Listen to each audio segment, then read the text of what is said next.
Hello YouTubers, Speedster Johnny here. A welcome to you, and a special welcome and thanks to newer subscribers. Love having you ride along with me.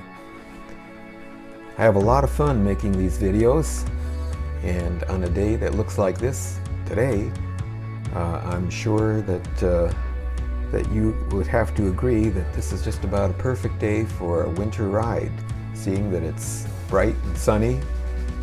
Sky is nearly cloudless and it's 53 degrees. How can you beat that? Also, for the people that are in the colder climates, I bet you're a little envious. We haven't had a whole lot of snow this year.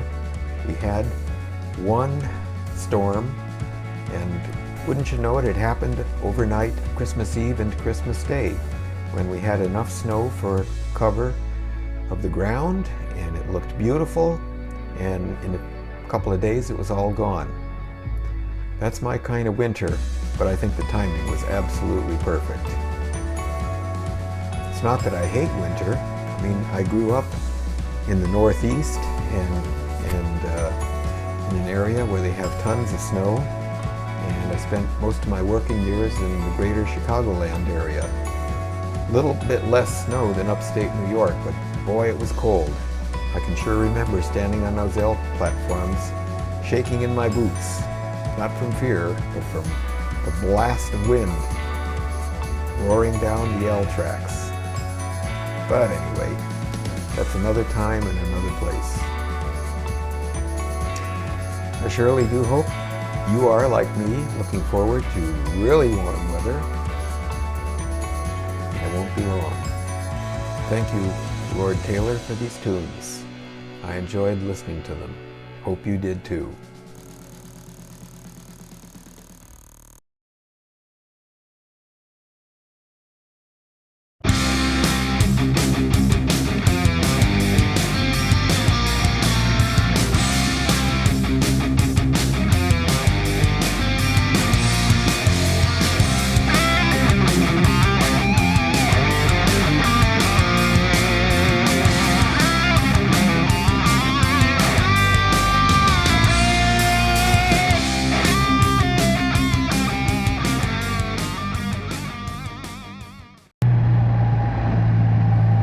I sure am glad that there was a spotter for that truck driver. Would have been really great if he had come rolling right out into my path. That would have been the end of my channel, and me. I guess we've all had some scary moments when we've been riding. I think probably one of the worst ones I had was back in New York State. I was riding along, I think it was on probably US Route 20, and I came up over a hill. I was riding my Bimmer. It's a 1971 BMW R60/5. I've mentioned it before. And lo and behold, as I crested the hill, there was a tractor in front of me pulling a hay wagon, doing maybe somewhere in the 5 to 7 mile per hour range. It was a good test of the brakes. In fact, they did work quite well. But that was not something I wanted to relive anytime soon after that. I don't imagine it would have been much better if I'd been in my car, but who knows. You certainly are more vulnerable on a motorcycle, two-wheeled, three-wheeled, or whatever you happen to be riding.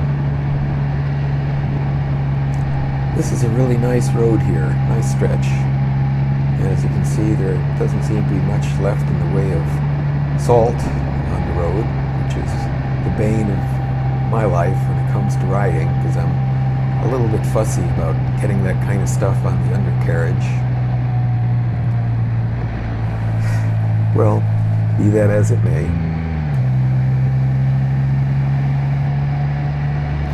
I have something kind of exciting that's hopefully going to arrive by UPS or USPS or one of the delivery services. I ordered a new windscreen for my Blue Ridge windshield. I think I've mentioned before my dislike of the fact that because of the height of the screen and my height, I tend to get a blast of air right about at the lower level of my helmet, which means trying to record anything with a live mic is just about impossible because the wind noise is so loud. And I don't think that the helmet I wear is more than average in terms of loudness, so we'll see. A long time ago, I looked into a company called Gustafson, and they were in the process of developing windscreens for certain models of bikes and trikes. So I asked to be put on the waiting list so I could be notified when one became available. Well, I finally got a notification that one was available, in fact, for my machine, and I kind of wrestled with the idea of ordering one back then. Well, I guess my disappointment with the wind noise and the buffeting and everything kind of reached a high point recently, and I was going to go in and order one. And they're not cheap, because it's just the windscreen itself, and it comes supposedly all pre-drilled and ready to mount. Take the old off, put the new on. I'll try to document some of that when it does come in, so you can get an idea what it looks like, and try to put the two windscreens together so you can see how they compare. Now this one's going to be quite a bit taller, and it's going to have a light gray tint. Seeing that I seldom, if ever, ride at night, I didn't think the tint would be a problem. And supposedly the optics of the screen are very good. Perhaps better than this. As you can see, the center line is a little bit curvy right there as I look at it through the that part of the screen where you can see it. But we'll see. Well, so I decided, how do I know these things are going to be any good? What should I do?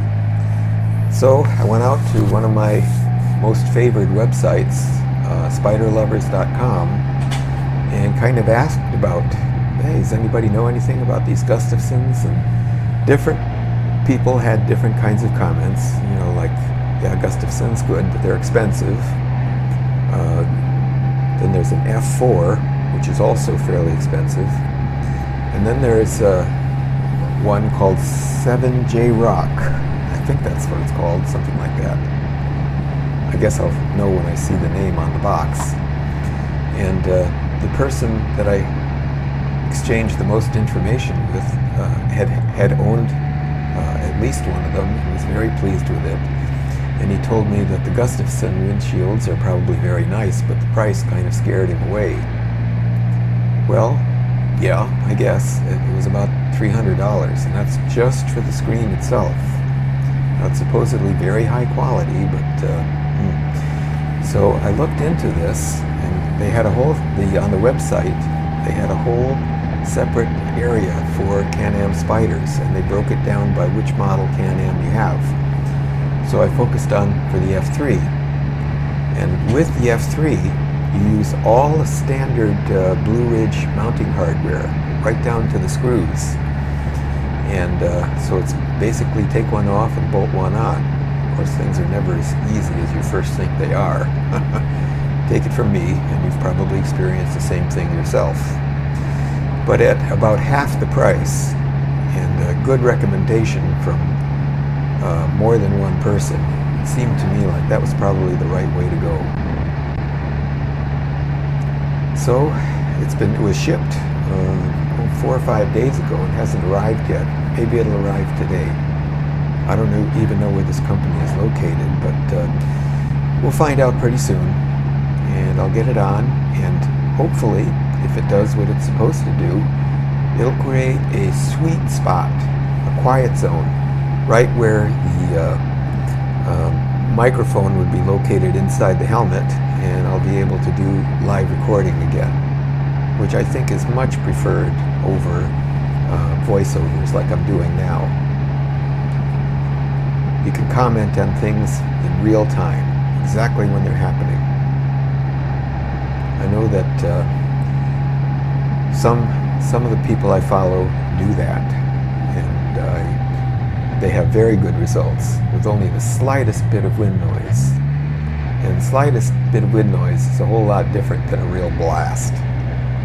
And that's what it is with the setup I currently have. Be interested to see what other folks are doing to combat problems like this, if you are in fact creating YouTube videos. Well, this has been a lot of fun, and I sure have enjoyed having you riding along with me. It's a great day. I'm having a great time, and I hope wherever you are, or whatever you're doing, that you're having a good time too. So in the meantime, ride safe, have fun, and Speedster Johnny is signing out.